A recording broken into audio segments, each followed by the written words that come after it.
Guys welcome back to my YouTube channel good morning from Goalpara. আজি আপোনালোকক direct দেখি আছোঁ, একদম ডাইৰেক্ট দেখুৱাম। মই শ্ৰী শ্ৰী সূৰ্য পাহাৰত যাই আছোঁ আৰু অলপ দেৰিকৈ যাম আৰু মোৰ লগত দাদা এজন থাকিব।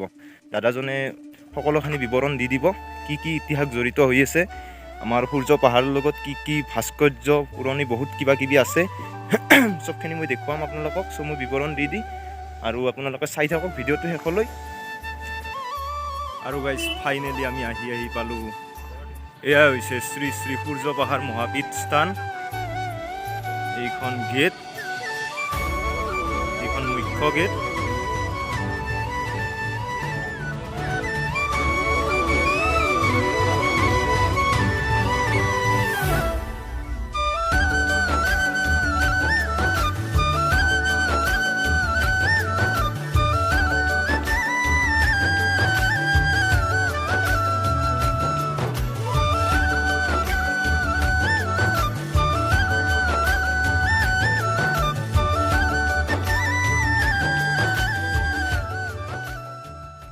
মোৰ লগত দাদা আছে, দাদাই গোটেইখিনি বিৱৰণ দি দিব, ইয়াতে কি কি আছে দাদাই চবখিনি কৈ দিব, আমাক ভালকৈ বুজাই পৰাই ক'ব। আৰু আমি ইয়াতে যিমান যি আছে চবখিনি আপোনালোকক বঢ়িয়াকৈ দেখুৱাই আছোঁ, চাই থাকক ভিডিঅ'টো। দাদাই সকলোখিনি ক'ব, আপোনালোকে কেৱল চাই যাওক। সূৰ্য পাহাৰ বহুত পুৰণি এক অনুষ্ঠান। ব্যাসে বনাব খুজিছিলে এইখনক দ্বিতীয় কাশী ধাম, আৰু সেই গতিকে এতিয়ালৈকে ৯৯,৯৯৯টা শিৱলিংগ ইয়াত পোৱা গৈছে, মানে এটা কম ১,০০,০০০। আৰু এই স্থানটো তিনিটা ধৰ্মৰ মিলনভূমি বুলি ক'ব পাৰি, কাৰণ ইয়াত হিন্দু ধৰ্ম, বুদ্ধ ধৰ্ম, জৈন ধৰ্ম, এই তিনিওটাৰে প্ৰতীকসমূহ পোৱা গৈছে। গতিকে এয়া খুব সুন্দৰ প্ৰাকৃতিক পৰিৱেশ, পাহাৰেৰে ভৰপূৰ আৰু বিভিন্ন আকৃতিৰ শিৱলিংগ আছে। আমি আকৌ সেইটো ছাইডত গ'লে দেখা পাম যে এটা গণেশৰ মূৰ্তি তাত বনোৱা আছে, আৰু সেইটো সদায় মানে পানীৰে তিতি থাকে। তো সেয়া আমি অলপ পিছত সেইফালে গ'লে দেখা পাম। খুব ধুনীয়া ছান টেম্পল, উৰিষ্যাৰ যিটো ছান টেম্পল আছে তাৰ আৰ্হিত ইয়াতে ছান টেম্পল বনোৱা হৈছে, সূৰ্য মন্দিৰ। এতিয়া সেয়াও আমি দেখিবলৈ পাম। আৰু বিভিন্ন শিৱলিংগ, সৰু বৰ বিভিন্ন আকৃতিৰ শিৱলিংগ ইয়াতে পোৱা যায়, বিশেষকৈ শিৱলিংগ। আৰু বহুত ধৰ্মৰ ইয়াত প্ৰখ্যাত সূৰ্য চক্ৰ আমি দেখিবলৈ পাম। তো আমি আৰম্ভ কৰোঁ, সেয়া সময়ে সময়ে আমি দেখি থাকিম। তো দাদাই বহুতখিনি কথা কৈয়ে দিলে আৰু আমি বহুতখিনি কথা জানিম। দাদাই আমাক বঢ়িয়াকৈ বুজাই পৰাই ক'ব আৰু সকলোখিনি দেখুৱাই আছোঁ, আপোনালোকে চাই থাকক।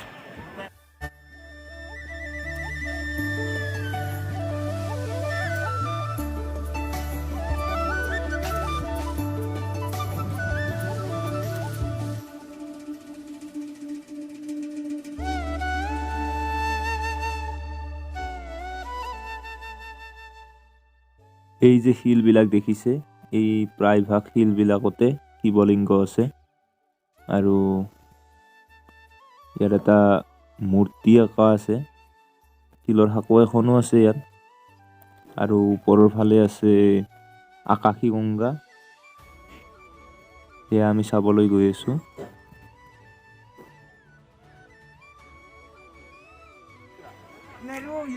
আমি গুফাৰ ভিতৰত প্ৰৱেশ কৰি আছোঁ।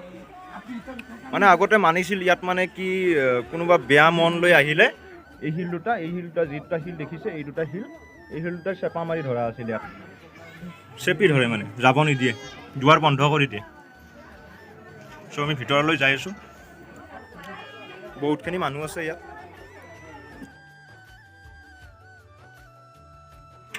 মই তলৰ পৰা দেখাই দিছিলোঁ এইবিলাক, ওপৰৰ পৰা ভিউটো চাই লওক একবাৰ।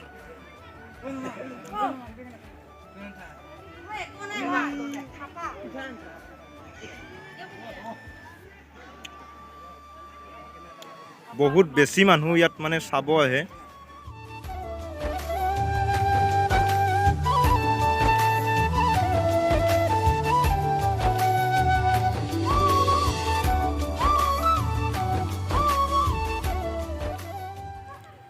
আৰু এইটো হৈছে শ্ৰী শ্ৰী বিষ্ণু যজ্ঞ মন্দিৰ।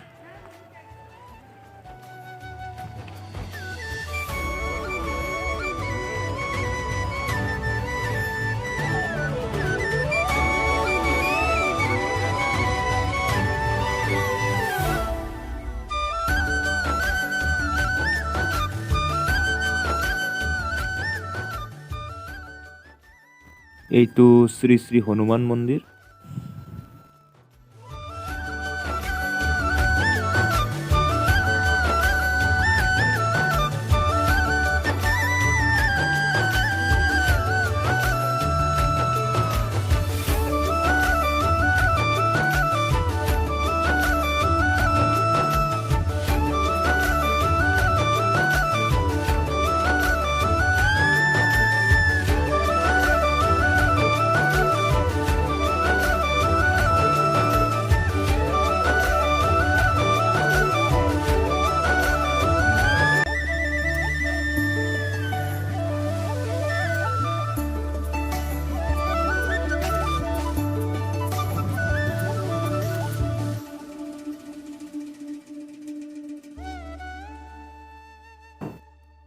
এইটো হৈছে শ্ৰী শ্ৰী সূৰ্য মন্দিৰ।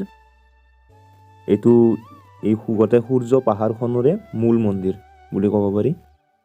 ইয়াত মই প্ৰৱেশ কৰি আছোঁ। ইয়াত এটা মানে শিলৰ চক্ৰ আছে, সূৰ্য চক্ৰ বুলি কয়, এইটো দেখুৱাই আছোঁ মই।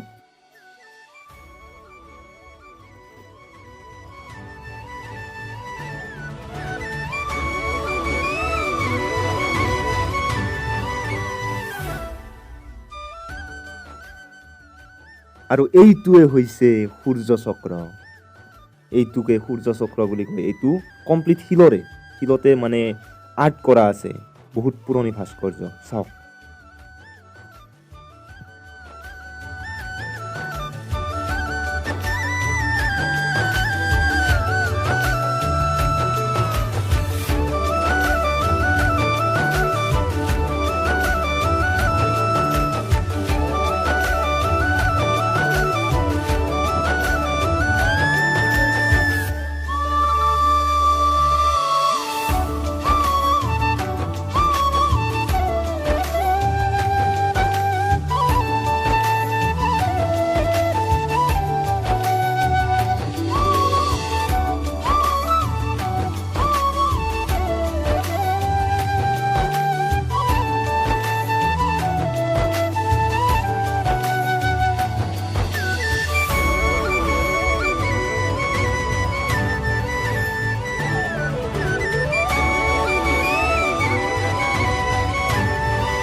এয়া আমি আহি পালোঁ জৈন গুহা।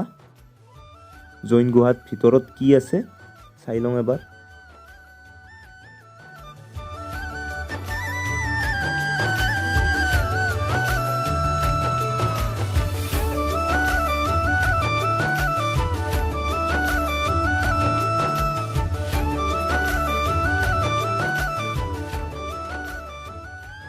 এনেকৈ আমি এতিয়া ওপৰলৈ যাম। ওপৰৰ এটা পুৰণি শিলৰ মূৰ্তি আছে, সেইটো চাব যাম।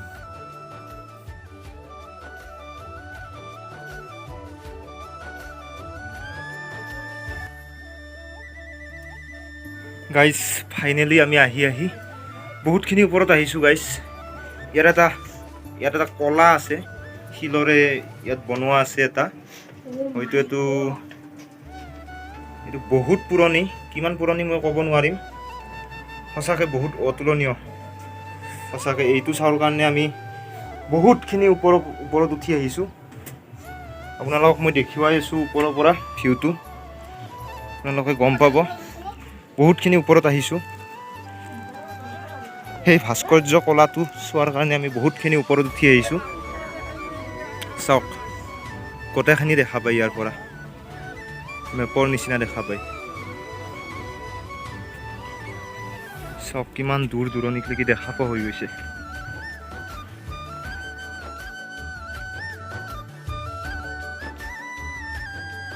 দাদাই প্ৰথমতে কৈয়ে দিছিল যে ইয়াত মানে কি বহুত মূৰ্তি আছে, শিৱলিংগ আছে। দাদাই এইবিলাকৰ বিষয়ে বঢ়িয়াকৈ প্ৰথমতে কৈয়ে দিছিল। আৰু দাদাক মই সুধিব বিচাৰিম মানে কি ইয়াত মানে কি অকল সূৰ্য পাহাৰ বুলিয়ে নে একে গোৱালপাৰাখন মানে কি আৰু বেলেগ বেলেগ কিবা কিবি বস্তুৰ কাৰণে আৰু মহান হৈ আছে?